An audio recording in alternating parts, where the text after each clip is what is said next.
بسم الله الرحمن الرحيم. القصيدة الجديدة الوضع والعيد للأخ محمد سعيد قرادة على الوضع والعيد وأشياء بتسمعوها وتنال إعجابكم. تفضل يا أستاذ محمد.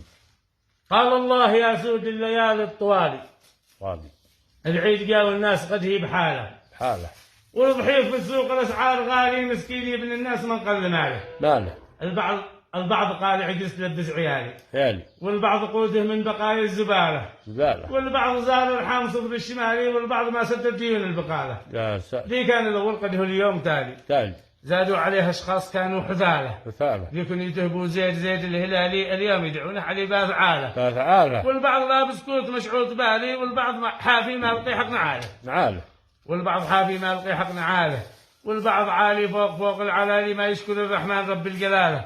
لا سامح الله ذي غواه الريالي معه ما يشتري زكي حلاله يجيب غيره يطعم المر حالي يبخل على جاله وما هي رجاله. لا شاف ضيفه بيشد الرحالي. وين الكرم والجود وين الأصالة والبعض راجل غير كل الرجالي تعطي يمينه وتدري شماله يظلها الله يوم فيه الظلالي والقم لك يا ذي عملت الجماله.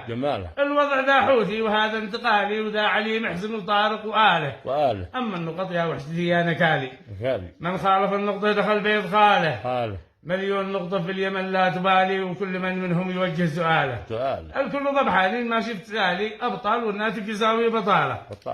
يا لابسين بشيوتها والعقالي بالخليفي من كنت صلكم رسالة دعوا يمن جنوبها والشمالي الشعب ملا من حروب الوكالة.